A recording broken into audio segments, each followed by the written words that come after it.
लड्डू गोपाल को लाना चाहते हैं घर, जाने वो शुभ दिन जब बरसेगी कृष्ण की कृपा। अगर आप अपने घर में लड्डू गोपाल की मूर्ति स्थापित करने के बारे में सोच रहे हैं तो यह एक बेहद शुभ कदम होगा। लड्डू गोपाल की उपस्थिति घर में सकारात्मक ऊर्जा और भगवान कृष्ण का आशीर्वाद लाती है। लेकिन क्या आप जानते हैं कि लड्डू गोपाल को घर लाने के लिए भी कुछ विशेष दिन होते हैं? ज्योतिष शास्त्र के अनुसार इन खास तिथियों पर लड्डू गोपाल की स्थापना से घर में सुख समृद्धि और भगवान कृष्ण की विशेष कृपा प्राप्त होती है। राधा अष्टमी का दिन। राधा अष्टमी तिथि लड्डू गोपाल को घर लाने के लिए एक बहुत ही शुभ दिन है। कहा जाता है कि राधा का नाम लेने से कृष्ण स्वतः ही उपस्थित हो जाते हैं। इस दिन लड्डू गोपाल को घर में लाकर स्थापित करने से आपके घर में कृष्ण का सदैव वास होता है।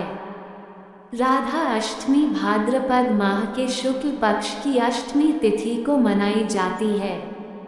एकादशी तिथि इस समय घर में लड्डू गोपाल को लाना सबसे शुभ। धार्मिक ग्रंथों के अनुसार जन्माष्टमी पर बाल कृष्ण की पूजा की जाती है, इसलिए इस दिन घर में लड्डू गोपाल की स्थापना का सबसे सही समय है, क्योंकि इस दिन श्री कृष्ण का जन्मोत्सव होता है। इस दिन घर में नए लड्डू गोपाल लाना और उनकी पूजा करना बहुत शुभ होता है। इसके अलावा एकादशी के दिन लड्डू गोपाल को घर लाना शुभ होता है, क्योंकि ये तिथि भगवान विष्णु को समर्पित है और बाल श्री कृष्ण लड्डू गोपाल इन्हीं के अवतार हैं। एकादशी के दिन लड्डू गोपाल घर लाने पर घर में सुख समृद्धि बढ़ती है। वहीं सावन भगवान शिव का प्रिय महीना है, इस समय भी अच्छे काम किए जाते हैं। सावन में लड्डू गोपाल की स्थापना घर में करने से शिवजी की कृपा मिलती है। वहीं भाद्रपद महीने में शुक्ल पक्ष की अष्टमी यानी राधा अष्टमी को भी लड्डू गोपाल को घर ला सकते हैं। ये शुभ फलदायक होता है। इसके अलावा पूर्णिमा पर लड्डू गोपाल की पूजा कर सकते हैं। इस दिन उनकी स्थापना कर खीर का भोग लगाने से हर मनोकामना पूरी होती है। लक्ष्मी जी का भी आशीर्वाद मिलता है। एकादशी तिथि को विशेष रूप से भगवान विष्णु के प्रिय दिन के रूप में जाना जाता है। इस दिन लड्डू गोपाल को घर लाना बहुत शुभ माना जाता है। इसे घर लाकर स्थापित करने से भगवान विष्णु का आशीर्वाद प्राप्त होता है और साथ ही घर में धन और समृद्धि का वास होता है। पूर्णिमा तिथि। पूर्णिमा का दिन धार्मिक रूप से मां लक्ष्मी से जुड़ा हुआ है। इस दिन लड्डू गोपाल को घर लाकर स्थापित करने से मां लक्ष्मी की कृपा प्राप्त होती है, साथ ही भगवान कृष्ण का आशीर्वाद भी मिलता है। पूर्णिमा तिथि पर लड्डू गोपाल की प्रतिमा घर लाना विशेष रूप से लाभकारी होता है। पूर्णिमा के दिन लड्डू गोपाल को घर लाने का सबसे शुभ समय होता है। पूर्णिमा के दिन लड्डू गोपाल की स्थापना करने उन्हें खीर का भोग जरूर लगाना चाहिए। इससे आपकी सारी मनोकामनाएं पूरी होती हैं। इस दिन अगर आप व्रत रखते हैं तो पूर्णिमा का महत्व और भी ज़्यादा बढ़ जाता है। लड्डू गोपाल स्थापना विधि। बाजार से लाए लड्डू गोपाल की विधि विधान से पूजा जरूरी होती है, इसलिए सबसे पहले एक साफ बड़े पात्र में लड्डू गोपाल को रखकर गंगाजल में तुलसी डालकर स्नान कराएं। फिर पंचामृत से स्नान कराएं। इसके बाद फिर गंगाजल से लड्डू गोपाल को स्नान कराएं। फिर उन्हें नए वस्त्र पहनाएं। जन्माष्टमी के दिन उन्हें पीला, केसरिया या लाल रंग के वस्त्र पहनाएं। इसके बाद लड्डू गोपाल को मोर पंख वाला मुकुट पहनाएं। कानों में कुंडल, गले में मोतियों की माला, हाथों में बाजूबंद और कमर में कमरबंद के साथ पैरों में पायल पहनाकर श्रृंगार करें। इसके अलावा माथे पर पीला चंदन या फिर केसर या चंदन केसर का तिलक लगाएं। इसके बाद लड्डू गोपाल को फूल माला अर्पित करें, फिर उन्हें झूले में बैठाएं और उन्हें दूध, फल, धनिया की पंजीरी, माखन मिश्री का भोग लगाएं। इसके बाद घी का दीपक, धूप जलाकर शंख बजाएं और श्री कृष्ण मंत्र, श्री कृष्ण चालीसा का पाठ करने के बाद अंत में आरती कर लें। साथ ही भूल चूक के लिए माफी मांगें। लड्डू गोपाल पूजा नियम। लड्डू गोपाल का ख्याल घर के बालक की तरह रखा जाता है। उनकी देखभाल में कोई भूल चूक नहीं होनी चाहिए।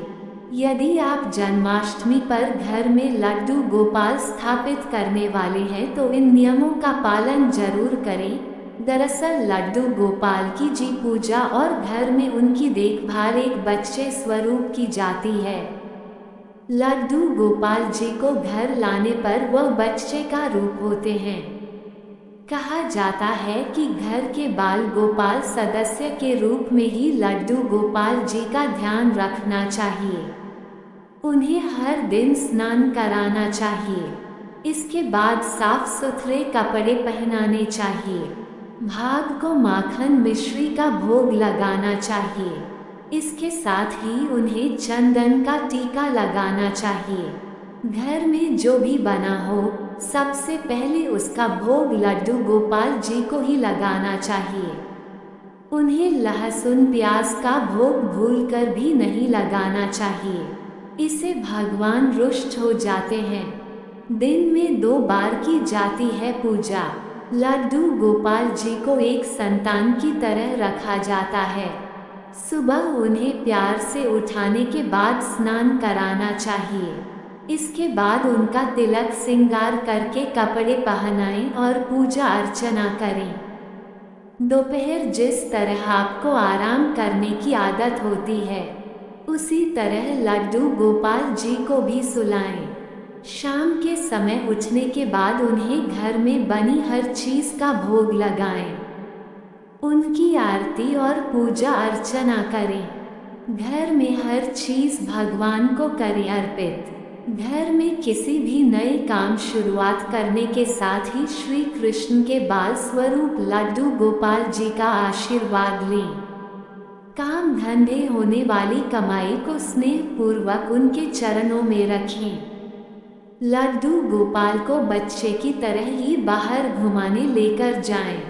ऐसा करने से घर में सुख शांति आने के साथ ही कारोबार में तरक्की होती है। व्यक्ति के दिन धीरे धीरे कर बदी जाते हैं। हर काम में मन लगता है।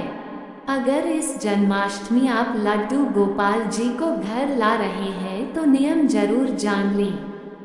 लड्डू गोपाल को रोजाना स्नान कराकर उनके वस्त्र बदलने चाहिए। प्रतिदिन बाल श्री कृष्ण का श्रृंगार करना चाहिए। उनका रूप मनमोहक होता है, इसलिए रोजाना नजर भी उतारें। लड्डू गोपाल भगवान श्री कृष्ण के बाल स्वरूप हैं और वो लीला करते रहते हैं। इसलिए दिन में 4 प्रहर भोग लगाना न भूलें। उन्हें माखन मिश्री, खीर, हलवा आदि का भोग लगा सकते हैं। रोजाना भोग लगाने के साथ साथ आरती करें। 4. यदि घर में आपने लड्डू गोपाल की स्थापना की है तो उन्हें अकेला न छोड़ें। लड्डू गोपाल की स्थापना के बाद आपके घर में हमेशा कोई न कोई व्यक्ति रहना चाहिए। 5. अगर आप किसी तीर्थ स्थल पर जा रहे हैं तो बाल गोपाल को साथ लेकर न जाएं, रास्ते में वो रुष्ट हो सकते हैं।